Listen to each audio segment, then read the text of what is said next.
ഫിസിക്സുമായിട്ട് നേരിട്ട് ബന്ധമില്ലാത്തൊരു ചോദ്യമാണ് ചോദിക്കുന്നത്.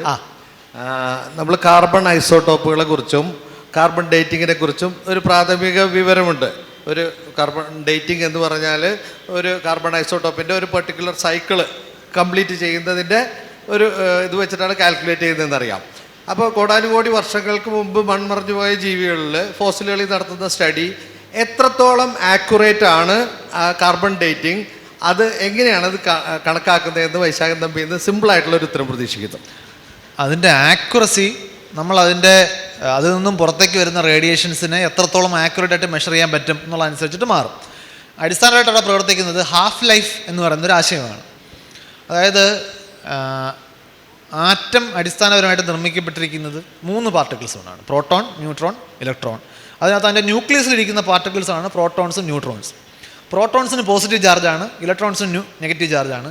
ഇലക്ട്രോൺസ് ഈ ആറ്റത്തിന് ചുറ്റുമുള്ള വലിയൊരു ഏരിയയിലാണ് വിന്യസിക്കപ്പെട്ടിരിക്കുന്നത്. ആറ്റത്തിൻ്റെ ഏരിയയുടെ ഭൂരിഭാഗം സ്ഥലവും ആണ്. അത്രയും വലിയ ഏരിയയിലാണ് ഇലക്ട്രോൺസ് ഉള്ളത്. അപ്പോൾ ഇലക്ട്രോൺസിന് നെഗറ്റീവ് ചാർജ് ഉണ്ടെങ്കിലും ഇലക്ട്രോണുകളുടെ പരസ്പരമുള്ള നെഗറ്റീവ് ചാർജ് വലിയ പ്രശ്നം ഉണ്ടാക്കില്ല. കാരണം ഒരേ ചാർജുകൾ എപ്പോഴും അങ്ങോട്ടും ഇങ്ങോട്ടും റിപ്പൽ ചെയ്യുകയാണ് ചെയ്യുക. പക്ഷേ പ്രോട്ടോൺസ് ഇരിക്കുന്ന സ്ഥലം അങ്ങനെയല്ല. ആറ്റത്തിൻ്റെ മൊത്തം വോളിയത്തിൻ്റെ 1,00,000 അംശം മാത്രം വോളിയമേ ഉള്ളൂ ന്യൂക്ലിയസിന്. അവിടെയാണ് ഈ പോസിറ്റീവ് ചാർജുള്ള എല്ലാ പ്രോട്ടോൺസും കൂടി ഇരിക്കുന്നത്. അപ്പോൾ അവർക്കിടയിൽ ഉള്ള ഇലക്ട്രോ മാഗ്നറ്റിക് റിപ്പൽഷനെ കൗണ്ടർ ചെയ്തുകൊണ്ട് അവിടെ ഇരിക്കാൻ പറ്റണമെന്നുണ്ടെങ്കിൽ വേറൊരു ഫോഴ്സ് അവിടെ വർക്ക് ചെയ്യുന്നുണ്ട്. അത് നമ്മൾ വിളിക്കുന്നത് സ്ട്രോങ് ന്യൂക്ലിയർ ഫോഴ്സ് എന്നാണ്. അത് പ്രോട്ടോണിനും ന്യൂട്രോണിനും ഇടയ്ക്കുണ്ട്. ന്യൂട്രോണിനും ഇടയ്ക്കും വർക്ക് ചെയ്യും, പ്രോട്ടോണിനും ഇടയ്ക്കും വർക്ക് ചെയ്യും. പക്ഷേ അതൊരു ഷോർട്ട് റേഞ്ച് ഫോഴ്സാണ്. ന്യൂക്ലിയസിൻ്റെ വലിപ്പം ഒരു പരിധിക്കപ്പുറം കൂടിക്കഴിഞ്ഞാൽ ഈ പ്രോട്ടോൺസിനിടയിലുള്ള ഇലക്ട്രോ മാഗ്നറ്റിക് റിപ്പൽഷൻ സ്ട്രോങ് ആവും. അവർക്കിടയിലുള്ള സ്ട്രോങ് അട്രാക്ഷൻ കുറഞ്ഞു വരും. അപ്പോൾ ആറ്റത്തിൻ്റെ സ്റ്റെബിലിറ്റിയെ ബാധിക്കും. അതുകൊണ്ട് ഒരു പരിധിക്കപ്പുറം വലിയ ആറ്റങ്ങൾ സ്റ്റേബിൾ അല്ല. വലിപ്പം കൂടുതൽ പ്രോട്ടോൺസ് വരുമ്പോൾ സ്വാഭാവികമായിട്ട് അത് കൂടുതൽ വലിയതായാലേ പറ്റുള്ളൂ. അപ്പോൾ അതുകൊണ്ടാണ് കൂടുതൽ വലിയ ആറ്റങ്ങൾ കൂടുതൽ അൺസ്റ്റേബിളായിട്ട് മാറുന്നത്. അപ്പോൾ 92 എന്ന് പറയുന്ന എലമെൻറ്റ് യുറേനിയത്തിന് മുകളിൽ വലിപ്പമുള്ള ആറ്റങ്ങളെല്ലാം അൺസ്റ്റേബിളാണ്. അതിൽ നിന്നും ഈ റേഡിയേഷൻസ് പുറത്തു വന്നുകൊണ്ടിരിക്കും.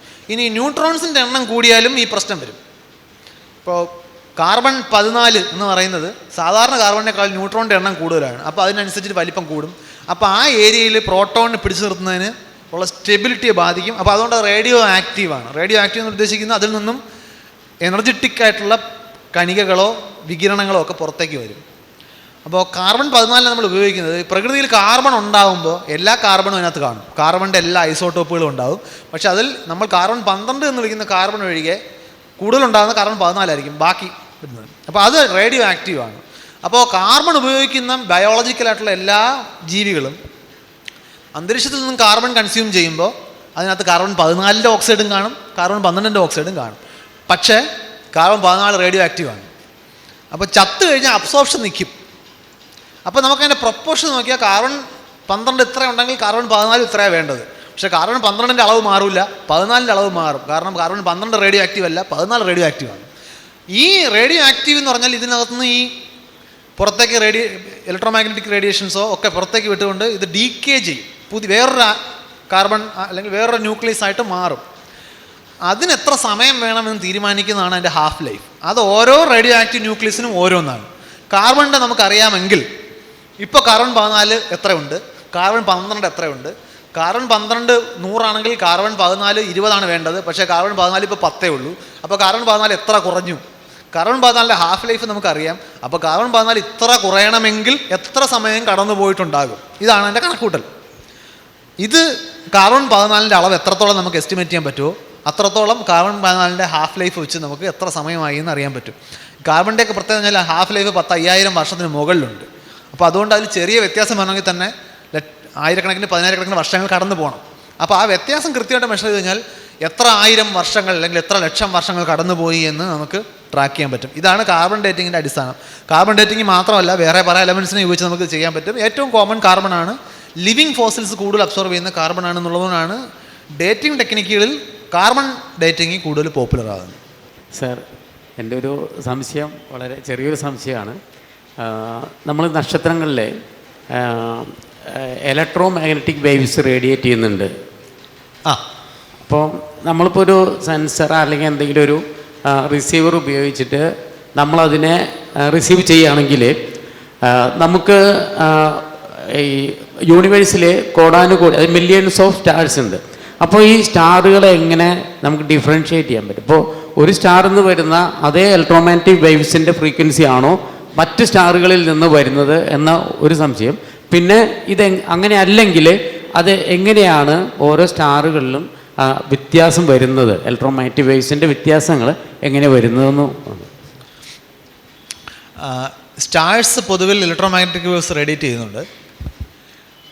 ബ്രോഡ്ലി സ്പീക്കിംഗ് സ്റ്റാർസിൽ നിന്നും വരുന്ന ഇലക്ട്രോമാഗ്നറ്റിക് വേവ്സ് തമ്മിൽ വളരെ ചെറിയ വ്യത്യാസങ്ങളേ ഉള്ളൂ. ആ വ്യത്യാസം തീരുമാനിക്കുന്നത് ആ സ്റ്റാറിൻ്റെ ടെമ്പറേച്ചറാണ്. ആ സ്റ്റാർ എത്രത്തോളം ഹോട്ടാണ് എന്നുള്ളതാണ് തീരുമാനം. അത് 5000 ഡിഗ്രി ആണോ 10000 ഡിഗ്രി ആണോ 30000 ഡിഗ്രി ആണോ എന്നനുസരിച്ചിട്ട് അതിൽ നിന്ന് വരുന്ന ലൈറ്റിൻ്റെ ഫ്രീക്വൻസിയിൽ വ്യത്യാസം വരും. ഫ്രീക്വൻസിയിലല്ല വ്യത്യാസം വരുന്നത്, ഏത് ഫ്രീക്വൻസിയിലുള്ള ലൈറ്റാണ് കൂടുതൽ വരുന്നത്. ഈ ചോദ്യത്തിന് പല സ്റ്റാർസിലും തമ്മിൽ ചെറിയ വ്യത്യാസങ്ങളുണ്ട്. ആ വ്യത്യാസം അതിൻ്റെ ടെമ്പറേച്ചറോട് ബന്ധപ്പെട്ടാണ്. മറ്റൊരു വ്യത്യാസം അതിനകത്ത് വരുന്നത്, നമ്മൾ വരുന്ന ഇലക്ട്രോമാഗ്നറ്റിക് വേവ്സ് നമുക്ക് കാഴ്ചയ്ക്ക് ഒരുപോലെ ഇരിക്കുമെങ്കിലും അതിലെല്ലാ ഫ്രീക്വൻസികളും ഒരുപോലെ അടങ്ങിയിട്ടുണ്ടാവില്ല. ചില ഫ്രീക്വൻസികൾ മിസ്സിങ് ആയിരിക്കും, കാണില്ല. അത് കണ്ണിന് മനസ്സിലാവില്ല. അതിനെ ഫ്രീക്വൻസിയുടെ അടിസ്ഥാനത്തിൽ അറേഞ്ച് ചെയ്ത് കാണാൻ കഴിയുന്ന ഒരു സ്പെക്ട്രോമീറ്ററോ മറ്റോ വെച്ച് നോക്കിയാൽ എല്ലാ ഫ്രീക്വൻസികളും ഒരേ അളവിലല്ല. ചില ഫ്രീക്വൻസികൾ അതിനകത്ത് മിസ്സിങ് ആയിരിക്കും, ചിലത് വളരെ കുറഞ്ഞ അളവിലായിരിക്കും, ചിലത് വളരെ കൂടിയ അളവിലായിരിക്കും. അങ്ങനെ വരും. അതിനാണ് നമ്മൾ സ്പെക്ട്രം എന്ന് വിളിക്കുന്നത്. ആ സ്പെക്ട്രത്തിൽ സ്റ്റാർസ് തമ്മിൽ വ്യത്യാസം ഉണ്ടാവാം. അത് തീരുമാനിക്കുന്നത് ആ സ്റ്റാറിൻ്റെ സർഫസിലുള്ള എലമെൻറ്റ്സ് ഏതൊക്കെയാണെന്നുള്ള അനുസരിച്ചിട്ടാണ്. ഈ സ്റ്റാറിൽ നിന്ന് ലൈറ്റ് ഉണ്ടാകുന്ന ആക്ച്വലി സ്റ്റാറിൻ്റെ കോറിലാണ്. ലക്ഷക്കണക്കിന് കിലോമീറ്റർ വലിപ്പമുള്ള ഗോളങ്ങളാണ് ഈ സ്റ്റാർസ്. അതിൻ്റെ സെൻറ്ററിലാണ് ഈ ഇലക്ട്രോമാഗ്നറ്റിക് റേഡിയേഷൻ ഉണ്ടാകുന്നത്. അത് ഈ സ്റ്റാറിൻ്റെ സർഫസിൽ വരാൻ കുറേ സമയമെടുക്കും. കുറേ സമയം കഴിഞ്ഞാൽ ലക്ഷക്കണക്കിന് വർഷങ്ങളെടുക്കും പുറത്ത് വരാൻ.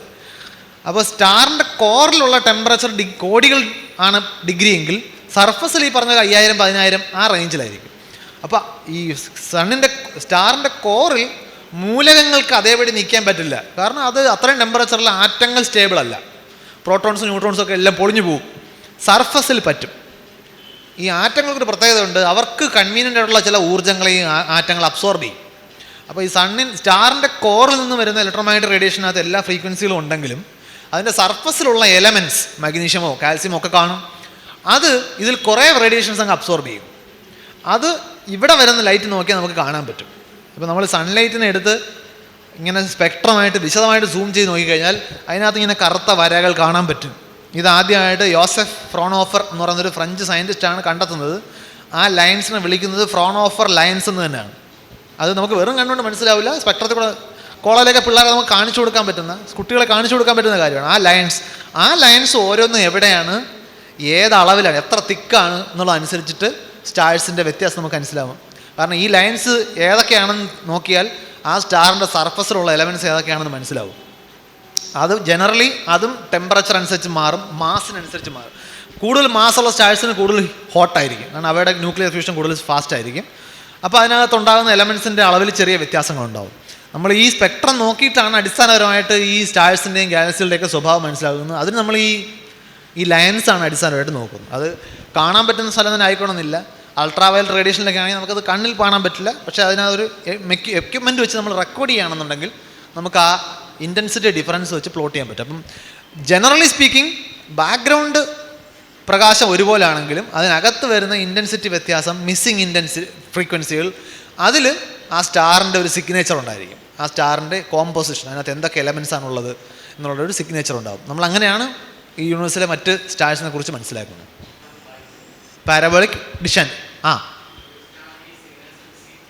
പാരബോളിക് ഡിഷാനിന് ജനറലി ഉപയോഗിക്കുന്നത് നമുക്ക് ഈ കാണുന്ന പോലെ ടെലിസ്കോപ്പാണ് അടിസ്ഥാനപരമായിട്ട്, ആൻറ്റിന പോലെ ഇരിക്കുമെങ്കിലും നമുക്ക് കണ്ണുകൊണ്ട് കാണാൻ കഴിയുന്ന പ്രകാശമല്ല. അപ്പോൾ അതിന് ഒരുപാട് ഈ സ്റ്റാർസിൽ നിന്ന് വരുന്ന ലൈറ്റ് എന്ന് പറഞ്ഞാൽ വളരെ വളരെ കുറഞ്ഞ അളവിലാണ് വീഴുന്നത്. അപ്പോൾ അത് ഒരുപാട് സ്ഥലത്ത് വീഴുന്ന പ്രകാശം കളക്ട് ചെയ്താലേ നമുക്ക് ഡിറ്റക്ട് ചെയ്യാൻ പറ്റും. അപ്പോൾ അതുകൊണ്ട് വലിയ ആൻറ്റിനകൾ വേണം. അതുകൊണ്ടാണ് ശരിക്കും കൂടുതൽ പാവട്ടുള്ള പാത്രം വെച്ച് കൂടുതൽ വെള്ളം പിടിക്കുന്ന പോലെയാണ്.